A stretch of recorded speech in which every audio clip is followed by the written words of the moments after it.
O que há de verdade nessa história de que Cristiano Ronaldo estaria deixando o Al Nassr para jogar no Al Hilal, no Chelsea ou no Palmeiras? Vídeo de hoje do canal do Nicola traz esclarecimento sobre o tema e fala também sobre a investigação policial no Corinthians com novidades importantes. Já Edinaldo Rodrigues corre novo risco de deixar a presidência da CBF. Para completar no São Paulo, quem deve ser vendido primeiro? Falo também sobre o Flamengo com 2 vitórias em ações na FIFA. Que há de verdade na notícia de que Félix Torres pode virar reforço do Vasco. Tem as últimas do mercado, bastidores, finanças, novidades de Cruzeiro, Atlético e muito mais.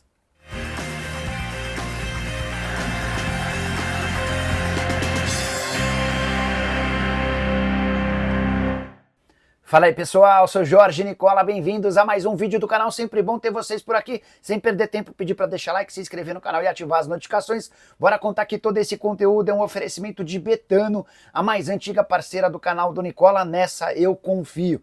Vou deixar 2 sugestões de apostas para vocês para essa terça-feira, a primeira delas depende da vitória do Barcelona contra a Inter de Milão.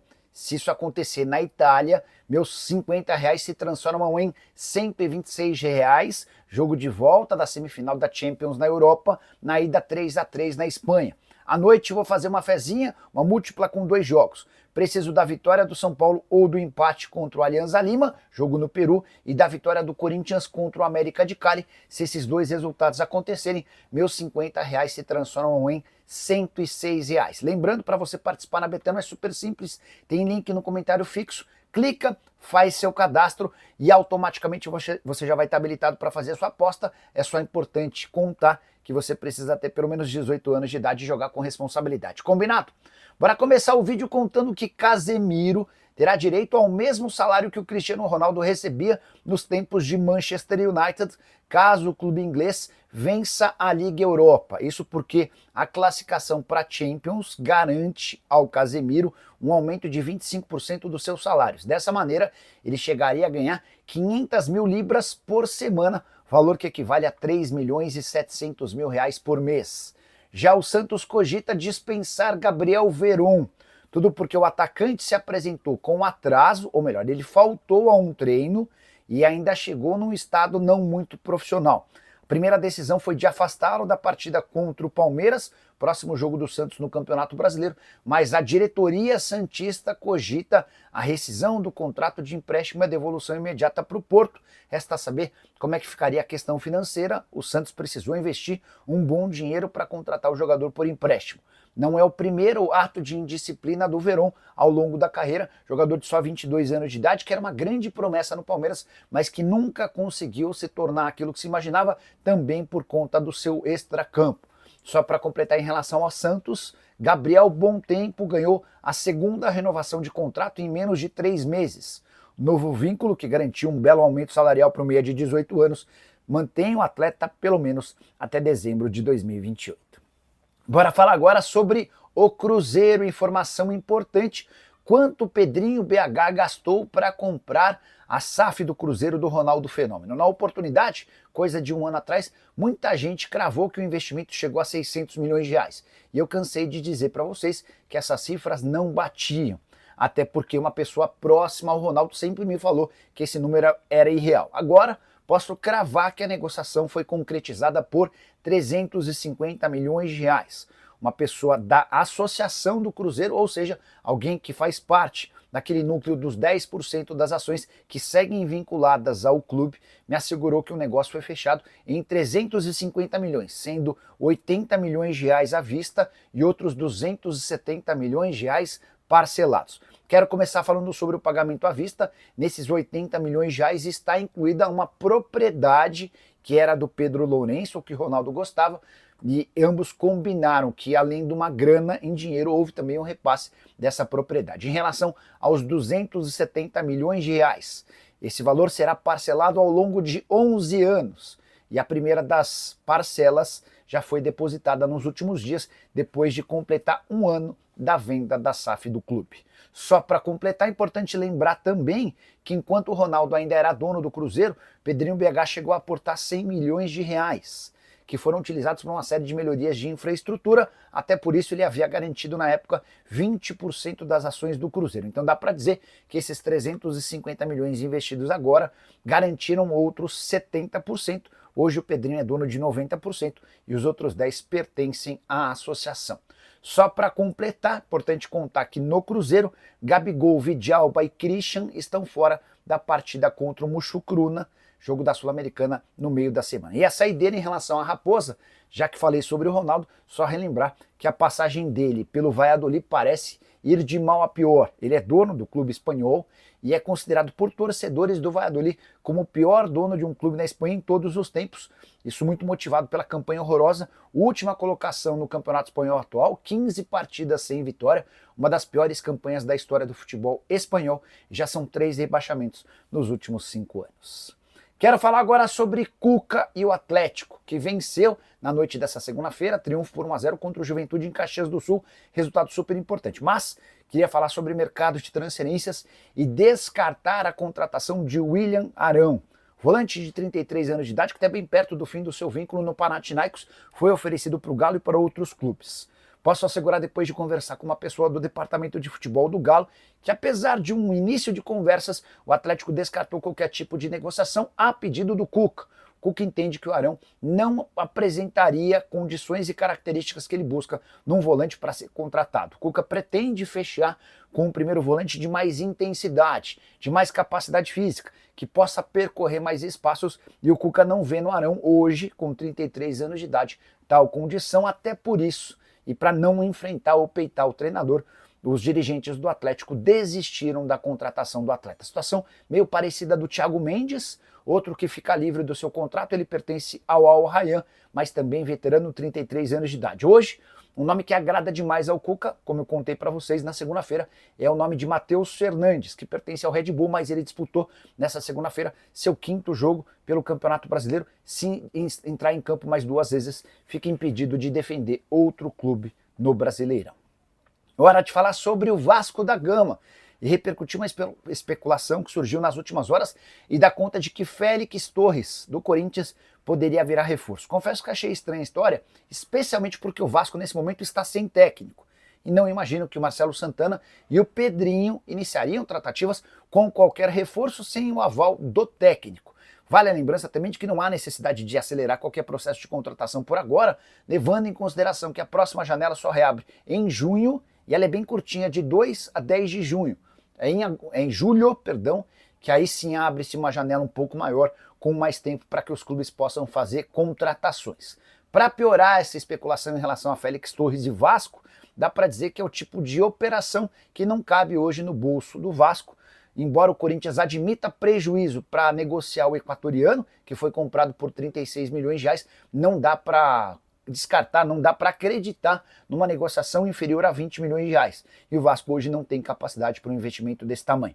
Cruz Maltino, que segue em tratativas com o técnico Fernando Diniz, a questão do salário segue sendo o grande impeditivo. Alguns setoristas do Vasco chegaram a cravar o acordo entre as partes nessa segunda-feira. Eu não tenho essa informação, sei que as conversas continuam, que o Pedrinho quer muito contratar o Fernando Diniz e a tendência é que isso aconteça. Mas até amanhã dessa terça-feira, o martelo ainda não havia sido batido. E a saideira sobre o Cruz Maltino também cheguei a dizer para vocês no vídeo da tarde dessa segunda sobre um racha entre Edmundo e Pedrinho. E o Edmundo, em seu canal no YouTube, na noite dessa segunda-feira, contou que foi retirado do grupo Sempre Vasco e que a partir de agora será uma oposição ao Pedrinho e que um dos objetivos dele na próxima eleição é impedir que o Pedrinho consiga a reeleição. Hora de falar sobre o Flamengo, que venceu 2 ações na FIFA contra clubes portugueses. Assim que tomou posse, o BAP ficou bastante incomodado na condição de presidente com a falta de pagamento de 2 clubes portugueses, o Leixões, por conta da compra do Verton, além do Estrela Amadora, que havia comprado o Igor Jesus e o André Luiz.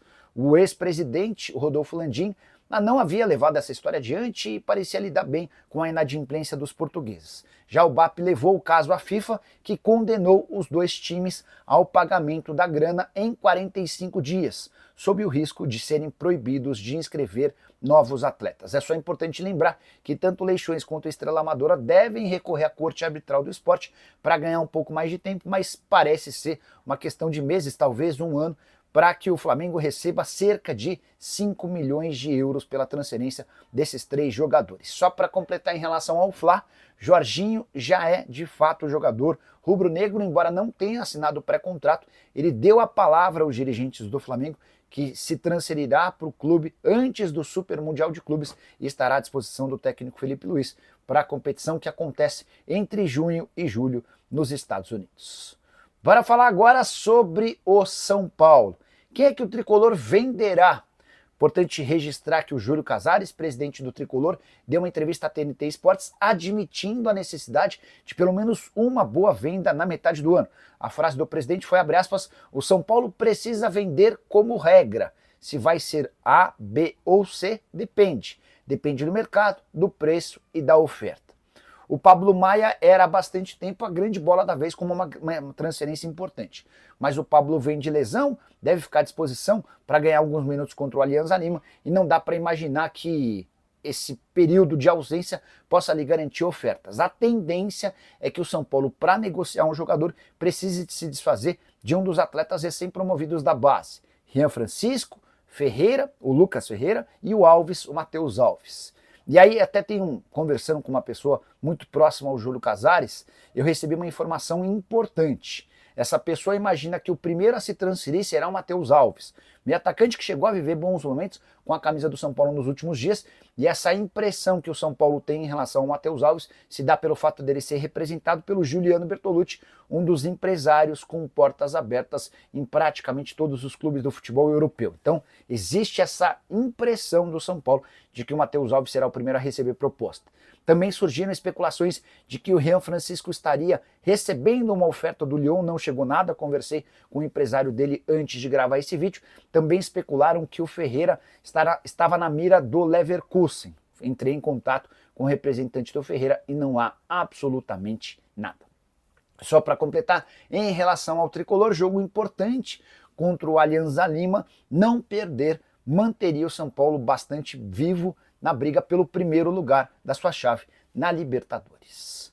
Hora de falar sobre o Corinthians com novidades em relação à investigação no caso Vaidebet. Você sabia que o inquérito policial que está prestes a ser fechado tem 2.600 páginas? Antes da conclusão e divulgação do inquérito e também dos indiciados, a polícia faz as últimas análises sobre pequenos detalhes, colhidos ao longo de um ano de investigação e de dezenas de entrevistas e também depoimentos. Importante registrar como informação exclusiva que a polícia se debruçou sobre outras situações envolvendo o Corinthians, além do caso Vaidebet. Vou esclarecer o caso Vaidebet para você que não tem uma memória tão boa. No ano passado, o Corinthians se acertou com a Vaidebet por um patrocínio de 3 anos por 360 milhões de reais. Mas, com o tempo, descobriu-se que 25 milhões de reais prometidos como pagamento de intermediação foram pagos, ou parte dessa grana foi paga, para um laranja, o Alex Cassundé, que nunca havia intermediado coisa alguma. Essa denúncia surge do próprio Corinthians, a polícia começa a investigar e a partir do levantamento de contas bancárias, identificou que parte desse dinheiro que foi depositado ao Alex Cassundé foi repassado para a facção criminosa e voltou para alguns dirigentes corintianos. E é baseado nisso que a gente deve ter indiciamentos importantes a qualquer momento, o inquérito estar prestes a ser fechado. Sobre novas investigações a partir do caso Vaidebet, queria contar para vocês que a polícia está investigando a contratação de atletas para a categoria de base. Existe a percepção de que a facção criminosa, que foi beneficiada com o pagamento de parte daquelas intermediações, também tem colocado jogadores na base do Corinthians e a polícia tem se debruçado em relação a esse tema. Só para completar, a expectativa, a impressão que se tem é de que Augusto Melo, presidente do Corinthians, Sérgio Moura, ex-superintendente de marketing, e Marcelo Mariano, diretor administrativo, serão indiciados por associação criminosa, que é como tem sido chamado aquele antigo crime de formação de quadrilha, além de lavagem de dinheiro. Bora falar agora sobre a CBF, que também pode ter seu presidente impedido de continuar. Tudo por causa de uma assinatura do Coronel Nunes, que já foi presidente da entidade anteriormente ao Edinaldo. Acontece que uma perícia apontou que a assinatura do Coronel Nunes foi falsificada. Essa assinatura constaria num documento de acordo que garantiu a eleição do Edinaldo Rodrigues como presidente da CBF. Importante registrar essa informação de bastidor importante, que o Coronel Nunes tem sofrido com demência. Já faz 4 anos que ele sofre com perda de memória, com incapacidade de tomar decisões, até por isso ele foi afastado de todos os seus cargos ligados ao futebol. E em meio a esse processo, houve a necessidade da assinatura do Coronel Nunes para apontar o Edinaldo Rodrigues como candidato à presidência na CBF. Acontece que foram fazer a perícia em relação à assinatura e constataram, de acordo com essa perícia, que a assinatura não é do Coronel Nunes, o que coloca em risco a presença do Edinaldo Rodrigues como presidente da CBF. Só para completar, importante registrar que Gilmar Mendes, ministro do Superior Tribunal Federal, alguém super importante na manutenção do Edinaldo como presidente da CBF, parece ter abandonado o Edinaldo. Isso se dá por alguns motivos, entre eles o fato de o Gilmar ter ficado incomodado com toda a exposição das extravagâncias e gastos da CBF com os seus pares. Gilmar também não gostou do fato de 3 pessoas que ele indicou para comporem a chapa dos vice-presidentes do Edinaldo na reeleição recentemente conquistada não terem sido incluídos. Somente um desses 3 faz parte da nova chapa de vice-presidentes da entidade. Mas, Nicola, o que eu tenho a ver com essa história? Na teoria, nada. Mas, na prática, a possibilidade de o Edinaldo sair ou cair na CBF talvez interferisse outra vez na negociação com Carlo Ancelotti, o técnico italiano do Real Madrid, que já voltou atrás algum tempo atrás, por conta da instabilidade do presidente, pode, no momento em que está saindo do Real Madrid, desistir outra vez de assumir a CBF por conta desse problema. Bora fechar o vídeo para responder que história é essa de Cristiano Ronaldo no Palmeiras, mas calma. Essa informação não é minha, estou repercutindo uma informação que vem do Telemundo Deportes, página de notícias dos Estados Unidos em língua espanhola e com quase 300 mil seguidores. De acordo com o Telemundo Deportes, Cristiano Ronaldo estaria de saída do Al Nassr, incomodado e irritado com a falta de títulos e a falta de perspectiva de conquistas. Até por isso, Cristiano Ronaldo analisaria 3 situações: jogar no rival Al Hilal, defender o Chelsea ou atuar pelo Palmeiras no Super Mundial de Clubes. Confesso que tomei um baita susto quando me deparei com essa notícia, mas quero voltar no tempo e lembrar de uma mensagem que eu recebi no dia 26 de abril de um conselheiro do Palmeiras muito próximo a Leila Pereira. Segundo esse conselheiro, Cristiano Ronaldo teria sido oferecido ao Verdão, negociação que contaria com a ajuda da Amazon Prime, de uma plataforma de jogadores da base, além de venda de camisas para que o negócio se materializasse. Essa pessoa sugeriu que eu fosse conversar com a Leila Pereira ou com o Paulo Buozzi, que são os grandes responsáveis por qualquer tipo de negociação desse tamanho.